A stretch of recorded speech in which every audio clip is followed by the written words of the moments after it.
प्यार से भरा, दिलो जान से भरा इस एजुकेशनल चैनल में आप सभी का स्वागत है। देखिए, अभी हम लोग एक क्वेश्चन को चल रहे हैं, न्यूटन्स लॉज पर बेस्ड ये क्वेश्चन है। और मैं क्वेश्चंस जो न्यूमेरिकल्स हैं वो बहुत सारे न्यूमेरिकल्स डालूंगा, है ना, इस क्लासेस में। ठीक है, मैं यही कहूँगा कि एज टाइम पासिस, टाइम के साथ साथ I think you will find this channel will do awesome job, will certainly fulfil means work, है ना, whatever work require we will fulfil, है ना। देखिए, हमने एक क्वेश्चन को डिस्कस करना है कि एक रिंग है, ठीक है, ये रिंग है, ये आपको दिख रहा है ना, ये रिंग है, ओके। और ये कोन है, कोन हिंदी में शंकु बोलते हैं आप उसे, है ना। और कोन के ऊपर एक रिंग मैंने रख दिया है। ये सपोज कीजिए कोन तो नहीं है, लेकिन मान लीजिए कोन है और कोन के ऊपर एक रिंग रख दिया। तो जब आप कोन के ऊपर रिंग रखेंगे तो आखिर इस रिंग में कितना फोर्स क्रिएट हो जाएगा। एक बात याद रखिए, जब मटेरियल में फोर्स क्रिएट होता तो उसको बोलते हैं टेंशन। एक बात समझिए, देखिए मैं इस डस्टर को कंप्रेस कर रहा हूं, दबा रहा हूं ना, ऐसे ऐसे दबाइए। तो अगर आप ऐसे दबाएंगे ना तो ये फर्दर कंप्रेस नहीं होगा। क्यों नहीं होगा? क्योंकि ये रिपेल करेगा, है ना, क्योंकि इसके न्यूक्लियस होंगे, इसके बहुत सारे न्यूक्लियाई होंगे, इसके बहुत सारे इलेक्ट्रॉन्स होंगे। तो एक का इलेक्ट्रॉन दूसरे के इलेक्ट्रॉन से और एक का न्यूक्लियस दूसरे के न्यूक्लियस से रिपेल करेगा। और मतलब आप समझते हैं कि चार्ज जब रन करता तो वो मैग्नेट भी बन जाता। तो आप थोड़ा सा समझिए कि ऐसे फोर्स कहे जाते हैं इलेक्ट्रोमैग्नेटिक। जो फोर्स चार्ज से क्रिएट हो, चार्ज इलेक्ट्रिक चार्ज के मोशन से क्रिएट हो, वैसे फोर्स कहे जाते हैं इलेक्ट्रोमैग्नेटिक। जैसे टेंशन भी आपका इलेक्ट्रोमैग्नेटिक है। आप इसको खींचिए, ये फर्दर आप नहीं इसको खींच पाएंगे। क्यों नहीं? क्योंकि आप जो खींचने में जो फोर्स लगा रहे हैं ना, इसके अंदर में एक फोर्स क्रिएट हो गया जो कि इसको जाने से रोक रहा, है ना। आप इसको फोर्स ऐसे करेंगे, आखिर ऐसा क्यों हुआ? तो इसमें बहुत सारे फोर्सेस प्रेजेंट है। चार्ज, ये बहुत सारे वेरियस फोर्सेस इसके अंदर क्रिएट कर रहे हैं। तो ऐसे फोर्स क्या कहे जाएंगे? इलेक्ट्रोमैग्नेटिक। तो टेंशन कैसे फोर्स है? टेंशन इसके अंदर क्रिएट हुआ, मैंने दबाया और फर्दर ये नहीं दब रहा है, मैंने खींचा और फर्दर ये नहीं एक्सटेंड हो रहा है, यानी इसका मतलब इसके अंदर इस मटेरियल में फोर्स क्रिएट हो गया। तो वैसे फोर्स कहे जाएंगे tension. Tension electromagnetic force, electromagnetic force. बात समझिए बच्चों, है ना। ओके, तो मैं सने सने धीरे धीरे मैं चल रहा हूं, है ना। प्लीज कैप्चर कर लीजिए कॉन्सेप्ट्स को। ओके, देखिए एक रिंग है और ये रिंग जो है वो कोन के सरफेस पर ऐसे रखा गया है। तो आप ये बताइए आखिर इस रिंग में कितना टेंशन क्रिएट होगा। पहले रिंग मैंने हाथ में रख रखा था ऐसे, तो इसमें कोई फोर्स क्रिएट नहीं हुआ। और जैसे ही कोन के अंदर इस रिंग को डाला तो ग्रेविटी क्या होगी? कोन को, रिंग को खींचेगी डाउनवर्ड। अच्छा, अगर ये कोन नहीं होता तो ये रिंग नीचे गिर जाता, है ना। इसका मतलब ये है कि जो रिंग है वो नीचे गिरना चाह रहा है, लेकिन कोई प्रिवेंट कर रहा है। कौन प्रिवेंट कर रहा है? कोन। इसका मतलब ये है, हम देखते हैं कि रिंग में फोर्स क्रिएट हुआ कि नहीं। चलिए अब देखिए ओके, तो होता क्या है कि जो फोर्स लगते हैं किसी भी बॉडी पर, इंडिविजुअल बॉडी पर, एक बॉडी पर जो फोर्स लगे उसको आप दिखाइए। वैसे फोर्स क्या कहे जाते हैं? वैसे ड्राइंग को बोला जाता है फ्री बॉडी डायग्राम। फ्री, वैसे जो वेरियस फोर्सेस को आप दिखाते हैं ना, free body diagram to show, मतलब आप जो एक बॉडी पर बहुत सारे फोर्स लग सकते हैं, उस सारे फोर्स को दिखाइए एक सिंगल ऑब्जेक्ट पर।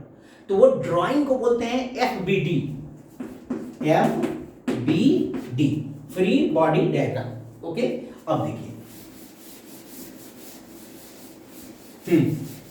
तो अब इस क्वेश्चन को चलते हैं कि इसके इस कोन के ऊपर एक रिंग रखा हुआ है, ठीक है। अब ये क्वेश्चन क्या है कि ये रिंग नीचे ग्रेविटी के कारण गिरना चाह रहा है, लेकिन ये नहीं गिर रहा है। तो क्या क्वेश्चन हुआ कि आखिर इसमें कितना टेंशन क्रिएट हुआ, किसमें, रिंग में। तो चलते हैं, टेंशन क्रिएट हुआ कि नहीं जरा चेक करते हैं। तो देखिए, इस रिंग का बहुत ही छोटा सा मास ले लीजिए। तो जब आप बहुत छोटा मास लेंगे तो उसको, जाहिर सी बात है, उस मास को अर्थ डाउनवर्ड खींचेगी ऐसे, है ना।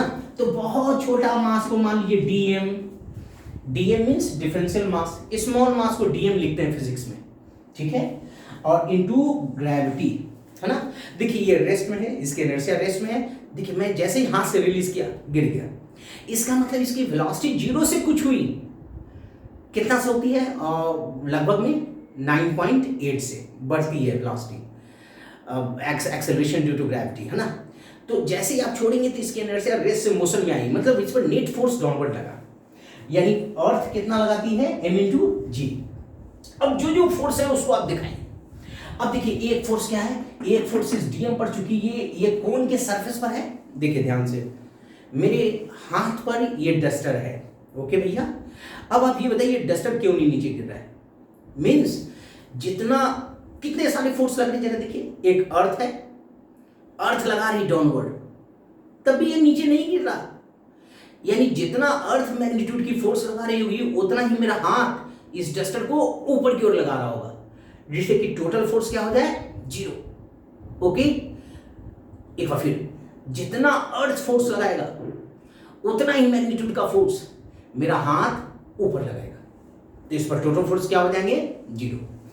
इसका मतलब ये है, आप बात को समझिएगा ना, इस छोटे से मास पर पृथ्वी कितना, अर्थ कितना फोर्स लगाएगी, m/g।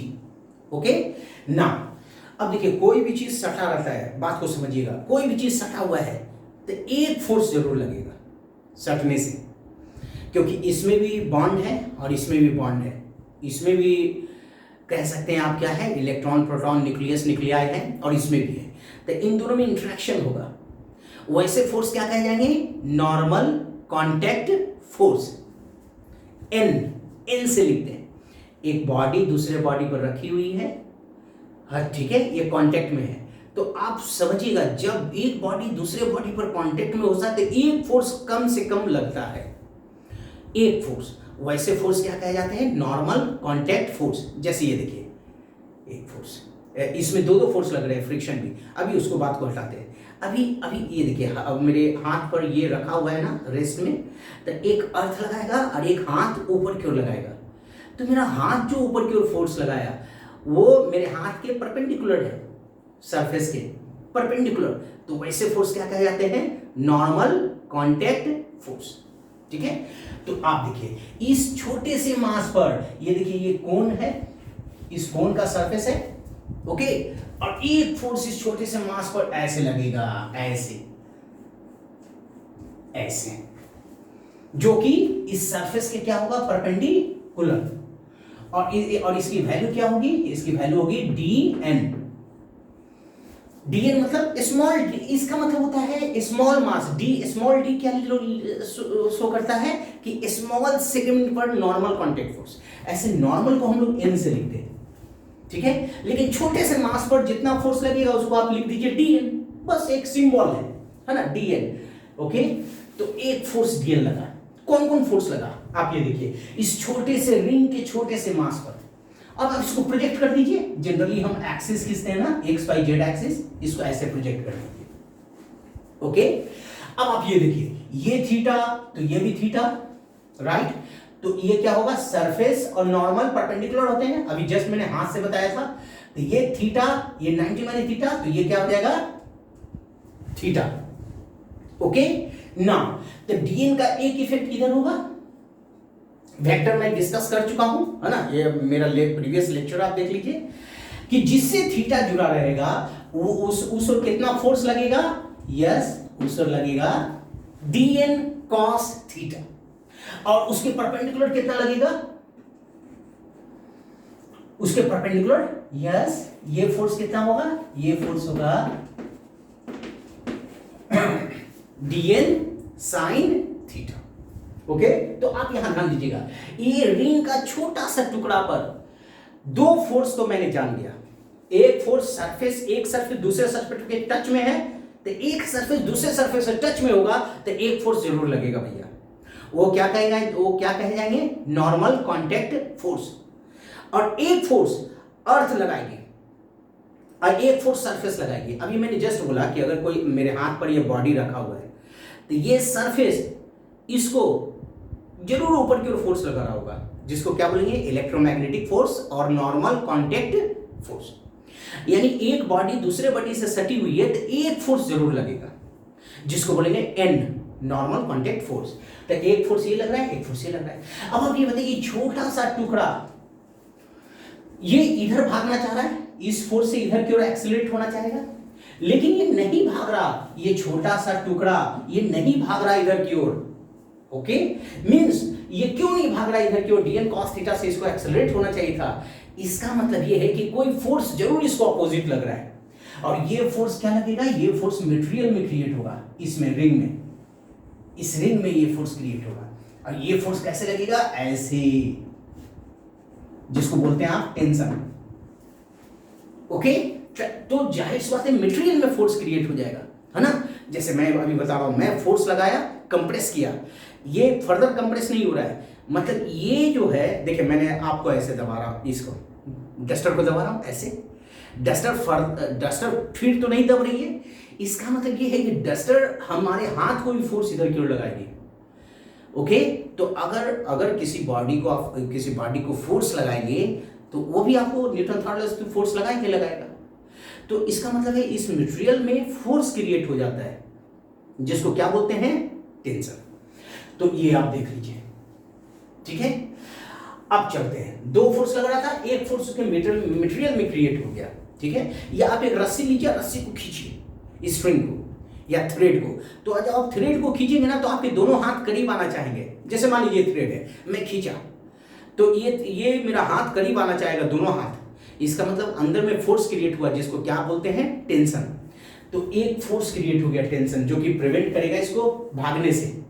तो अब थ्री फोर्सेस लग रहे हैं भाई साहब। एक फोर्स नॉर्मल इस छोटे से मास dn पर, एक फोर्स अर्थ खींचेगा डाउनवर्ड mg, एक नॉर्मल, एक mg,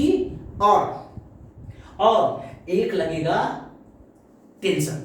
यानी कि एक छोटे से मास, और टेंशन क्या हुआ, टेंशन क्रिएट हुआ, अंदर में पैदा हुआ, है ना। आप एक बात समझिएगा, अगर ये वीक मटेरियल होगा ना, कमजोर मटेरियल होगा ना, तो ये रिंग टूट भी सकता है ना, क्योंकि ये ग्रेविटी के कारण ये रिंग नीचे जाना चाह रहा है लेकिन जा नहीं रहा है, यानी टेंशन इसको हॉरिजॉन्टल और वर्टिकल, हॉरिजॉन्टल मोशन होने नहीं दे रहा है, ठीक है। अब चलते हैं, अब इक्वेशन बनाना शुरू कीजिए। तो आप देखिए, ऊपर से देखिए, किसको ऊपर से दिखता है, इस रिंग को, इस रिंग को ऊपर से देखिए। तो एक इक्वेशन पहले बनाइए आप।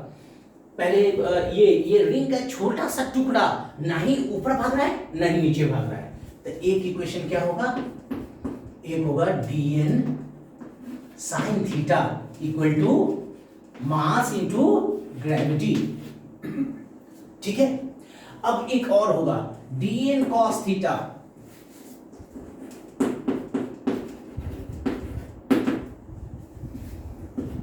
dn cos theta. तो dn cos थीटा जो होगा, ये छोटा सा मास, रिंग पर छोटा सा मास, रिंग ले लीजिए, रिंग का छोटा सा मास लीजिए, तो रिंग का छोटा सा मास इधर नहीं भाग रहा, जबकि फोर्स लग रहा है dn cos थीटा, इधर नहीं भाग रहा। क्यों नहीं भाग रहा भैया, इधर नहीं भाग रहा, यानी टेंशन इसको रोक रखा है। तो जरा चलते हैं, ये dn cos थीटा क्या होगा, तो इस रिंग को ऊपर से देखिए, जैसे ये कोन है और ऊपर से रिंग को देखना है, तो ऊपर से रिंग को देखेंगे तो रिंग ऐसा दिखेगा, देखिए। अब क्या होगा, हाँ, अब दिखेगा, ये रिंग का एक छोटा सा पार्ट था, ये छोटा सा टुकड़ा, और इस छोटा सा टुकड़ा को ज्वाइन कर दीजिए आप, सेंटर से ज्वाइन कर दीजिए। अब देखिए, एक टेंशन कर्वेचर के कारण ऐसे लगेगा और एक टेंशन ऐसे लगेगा, और इधर जो कितना लग रहा था, आप जानते हैं इधर की ओर कितना लग रहा था, dn cos theta, dn cos theta.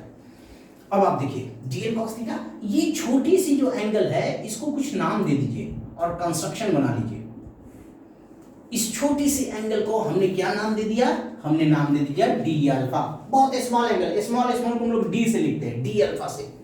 अब जब डी अल्फा नाम दिया, इसको थोड़ा सा प्रोजेक्ट कर दीजिए हॉरिजॉन्टल, ऐसे। तो ये देखिए ये टोटल डी अल्फा है, तो ये कितना हो जाएगा, इसको यहां से मिला दीजिए, तो ये डी अल्फा बाई 2 हो जाएगा। ओके, ये 90 माइनस डी अल्फा बाई 2 होगा। जब आप इसको सॉल्व करेंगे तो ये डी अल्फा बाई 2 आ जाएगा, ये angle D alpha by 2। Similarly ये भी कितना आ जाएगा, डी अल्फा बाई 2। एक बार आप सॉल्व कीजिए। अब आप देखिए ये करने के बाद टेंशन का इधर की ओर कितना इफेक्ट होगा, इधर की ओर होगा T cos D alpha by 2, इधर होगा, तो ये दोनों फोर्स कट जाएंगे, यानी टेंशन का एक इफेक्ट इधर क्रिएट होगा जो कितना होगा, T sine yes d alpha by 2, और टेंशन का सेम इफेक्ट इधर कॉस होगा और इधर क्या होगा, sine T sine d alpha by 2।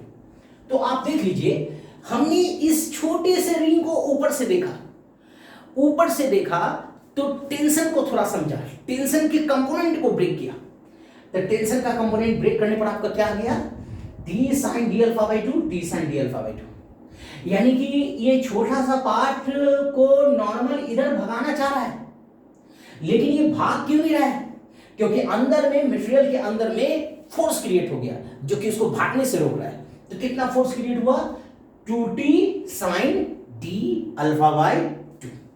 और हमको क्या निकालना है कि आखिर टेंशन में, आखिर रिंग में कितना टेंशन क्रिएट हुआ, क्योंकि रिंग ग्रेविटी के कारण नीचे जाना चाह रहा है, रिंग ग्रेविटी के कारण नीचे जाना चाह रहा है, लेकिन जा नहीं रहा है क्योंकि कोन है ना, कोन रोक रखा है रिंग को नीचे जाने से। और इसी कारण अंदर में मटेरियल के अंदर में फोर्स क्रिएट हुआ जिसको क्या आपने नाम दिया, टेंशन। ये तो क्या लिखेंगे, dn cos theta equals 2t sine d alpha by 2। Okay, ध्यान दे दीजिए इसको, है ना, ये कंस्ट्रक्शन आप समझ गए ना, क्योंकि ये 20 से मैंने एक लाइन खींचा है, तो ये डी अल्फा बाई 2 होगा, तो ये भी डी अल्फा बाई 2 होगा, और चूंकि ये आप समझते हैं टेंजेंट है ये, ठीक है, तो ये 90 माइनस डी अल्फा बाई 2 हो जाएगा, तो ये अल्फा बाई 2 हो जाएगा। तो ये कंस्ट्रक्शन आपका बहुत ही अच्छा से प्रैक्टिस कर लीजिएगा। अब देखिए आप इसको करने के बाद हमको टेंशन निकालना है, तो आप बहुत अच्छी तरीके से जानते हैं कि अगर एंगल छोटा होता है, ये भी मेरा प्रीवियस लेक्चर में मैंने बताया था, रेडियन का कॉन्सेप्ट हम लोगों ने दिया था, अगर एंगल छोटा हो तो साइन थीटा इक्वल टू होता है थीटा। तो आप इस साइन को हटा दीजिए ऐसे, ओके, तो ये 2 कैंसिल हो गए, तो एक इक्वेशन आपको आ जाएगा dn cos theta equals t d alpha. अब आप ये देखिए इस d अल्फा इस एंगल की जगह पर क्या लिखेंगे, रेडियन में है, ये भी हम लोग प्रीवियस लेक्चर में समझ चुके हैं बेसिक कॉन्सेप्ट्स में।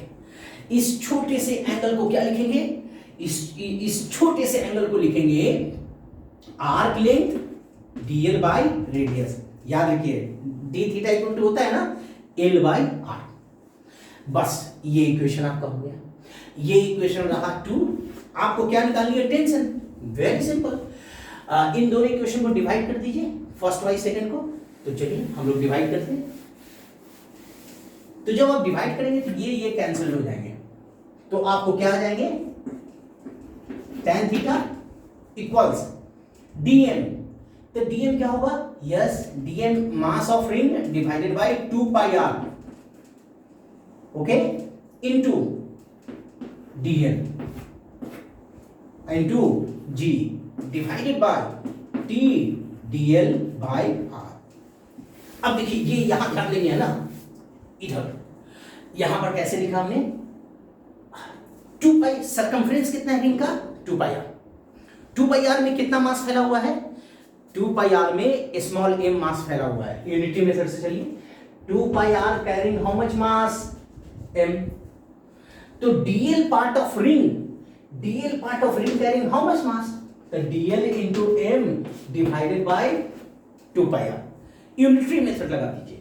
तो आप इसको ऐसे सॉल्व कर लीजिए, dl कैंसिल कर लीजिए, तो ये आपको आ जाएगा, रेडियस से रेडियस में कैंसिल हो गए, मतलब आप सॉल्व करेंगे तो कितना आ जाएगा? mg बाय 2 पाई। आपको टेंशन निकालना है, तो टेंशन आ जाएगा mg divided by 2 pi tan theta. तो आप ऐसे क्वेश्चन को सॉल्व करेंगे, है ना। और मतलब न्यूटन्स, देखिए हम लोग ऐसे ऐसे क्वेश्चन पढ़ते क्यों हैं? क्योंकि हमारे प्रैक्टिकल वर्ल्ड में आप जब इंजीनियर बनेंगे या कोई प्रैक्टिकल प्रोजेक्ट जब हैंडल करेंगे तो आपको जैसे ब्रिज कंस्ट्रक्शंस होता है, मतलब आपको एप्ट किया जाता है, अडेप्ट किया जाता है, उसको अनुकूलन में लाना पड़ता है, इसी कारण आप ये सब चीज़ पढ़ते हैं। तो ये सब तो बहुत सिंपल क्वेश्चन है, बात को समझिए, है ना। देखिए हमारा काम है आपको बात को समझाना, ये सब बहुत सिंपल क्वेश्चंस है, लेकिन आपके प्रैक्टिकल वर्ल्ड में आप अच्छे अच्छे क्वेश्चन भी फेस कर सकते हैं। मतलब प्रैक्टिकल वर्ल्ड में इससे टफ चैलेंजेस होते हैं, है ना। तो आपके एग्जाम इसके थ्रू आपको नॉलेज को चेक करते हैं, सिंपल सिंपल क्वेश्चंस के थ्रू, ठीक है। तो ये क्वेश्चन से हमने, है ना, ये रिंग में 3 फोर्सेज एक्ट कर रहे थे, ग्रेविटी के कारण, सरफेस नॉर्मल कॉन्टैक्ट फोर्स के कारण और टेंशन के कारण। Okay please.